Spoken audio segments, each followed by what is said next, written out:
Next case ला है 2021 SCMR और page है 325 और इसमें ऑफेंस है 302B PPC। डॉक्टर की मौजूदगी में डाइंग डिक्लेरेशन रिकॉर्ड किया गया था। रिकवरी ऑफ वेपन और मेडिकल एविडेंस की एक दूसरे से corroboration मौजूद थी। वकुआ के फौरी बाद मकतूल ने, जो कि उस वक्त मजरूब था, फौरी तौर पर अस्पताल पहुंचा, जहां डॉक्टर को अपना बयान रिकॉर्ड करवाया। डॉक्टर पर लंबी चौड़ी इजरा की गई कि जब मकतूल, जो कि उस वक्त मजरूब था, बयान रिकॉर्ड करवाते वक्त बयान रिकॉर्ड करवाने की पोजीशन में था या नहीं। डॉक्टर ने कंफर्म किया कि मजरूब ने बयान उसकी मौजूदगी में रिकॉर्ड करवाया, जिसमें पुलिस की कनाइवेंस नहीं थी। डॉक्टर की एविडेंस कॉन्फिडेंस इंस्पायरिंग थी। रिश्तेदार जो कि मजरूब को अस्पताल लाए थे, उनकी अस्पताल में मौजूदगी केस को मुतासर नहीं करती। मुलजम की गिरफ्तारी के वक्त बरामदी हथियार और जाए वकुआ से जो खौल बरामद किए गए, उनकी आपस में मुताबिकत पाई गई थी, जिसने डाइंग डिक्लेरेशन को corroborate किया। एक गवाह जो कि सेम लोकेलिटी का रहने वाला था, उसने वही वाकयात बयान किए जो कि डाइंग डिक्लेरेशन के थे। अगरचे प्रोसिक्यूशन मोटिव साबित करने में नाकाम रही और शरीक मुलजम भी बरी हो गया, लेकिन उसका मुलजम के रोल पर कोई असर नहीं। चुनाचे मुलजम की अपील को सुप्रीम कोर्ट ने रद्द कर दिया और हाई कोर्ट की दी गई सजा को बरकरार रखा। नेक्स्ट केस ला है 2021 SCMR और पेज है 349। इसमें ऑफेंस है 302B PPC और स्टोरी यूं है कि प्रोसिक्यूशन केस 3 चश्मदीद गवाहान पर कायम किया गया, जिसमें से एक गवाह वकुए के दौरान जख्मी हुआ था। तीनों गवाहान की शहादत इनलाइन थी। वकुआ की रिपोर्ट में कोई ताखीर नहीं थी।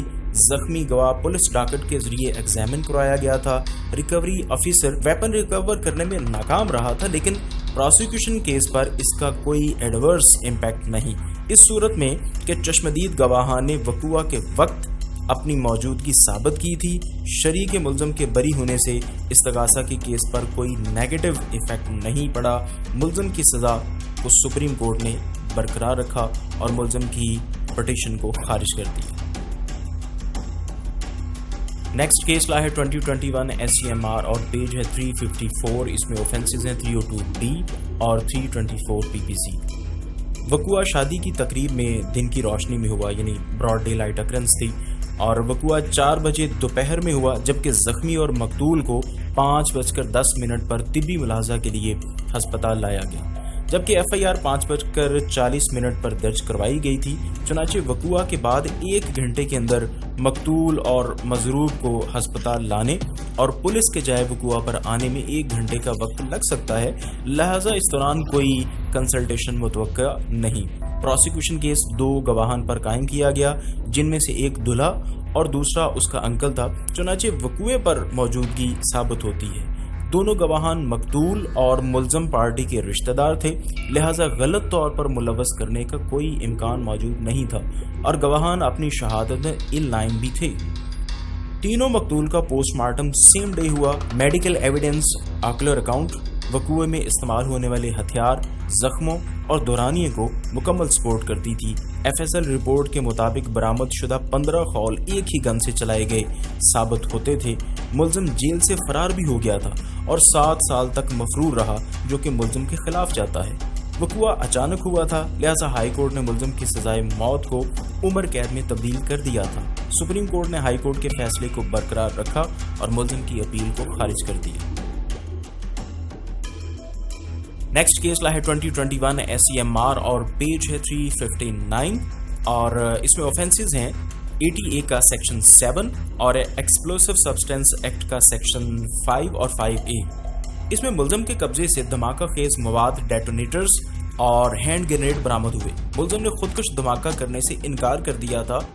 मुलजम के जुर्म का सबूत इस्तगासा के पास मौजूद था और मुलजम ने अपने जुर्म का इकरार मजिस्ट्रेट के सामने किया था और एतराफ़ी बयान रिकॉर्ड कराया था। मुलजम ने एतराफ़ी बयान में बताया कि उसे कहा गया था कि वो जन्नत का तूती है और अपनी जान उड़ा दे, जिंदा वापस ना आई, लेकिन उसने खुदकश बटन नहीं दबाया क्योंकि वो अल्लाह से डर गया था, जिसकी वजह से मुलजम के खिलाफ लीनियंट व्यू लिया गया। मुलजम की सजा 780A के तहत दी गई को माफ कर दिया गया, लेकिन मुलजम के ट्रक और प्रॉपर्टी को जब्त कर लिया गया और सेक्शन 5 के तहत कम से कम सजा 7 साल दी गई।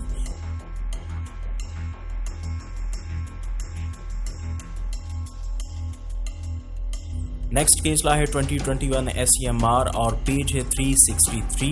یہ نارکوٹکس کیس ہے 9C CNSA اور اینالسٹ رول اس میں 4, 5 اور 6 ہیں.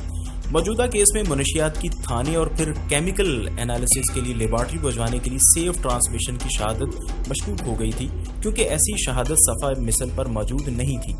جس کانسٹیبل نے منشیات کو تھانے منتقل کیا نہ تو اس کی سٹیٹمنٹ ریکارڈ کی گئی نہ ہی اسے بطور گواہ پیش کیا گیا.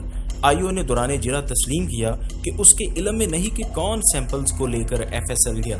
ریکارڈ پر ایسا کچھ بھی نہیں تھا کہ پولیس اسٹیشن میں منشیات سیف کسٹڈی کے لیے کس کے حوالے کی گئی. FSL کی رپورٹ کے مطابق منشیات 11 دسمبر کو وصول ہوئی لیکن ریکارڈ خاموش تھا کہ منشیات 9 دسمبر سے 11 دسمبر تک کس کی کسٹڈی میں رہی. لہذا سپریم کورٹ نے ملزم کو بری کر دیا. نیکسٹ کیس لا ہے 2021 SCMR اور پیج ہے 373. یہ بھی منشیات کیس ہے اور سیکشن ہے 9C CNSA اور استغاثہ کے پاس ملزم کے خلاف ٹھوس ثبوت موجود تھے. ملزم گرفتاری کے وقت ڈرائیونگ سیٹ پہ تھا. گاڑی بھی ملزم ہی کی تھی اور گاڑی کے خفیہ خانوں سے بھاری مقدار میں منشیات برآمد ہوئی تھی. اس کے علاوہ ملزم سے 1,52,000 کی رقم بھی برآمد ہوئی. دوران اجرا پولیس افیشلز ان لائن تھے. کیمیکل ایگزامینر کو منشیات کی سیف ٹرانسمیشن بھی ثابت ہو گئی تھی. سپریم کورٹ نے ماتحت عدالتوں کی دی گئی سزا کو برقرار رکھا اور ملزم کی اپیل کو خارج کر دیا.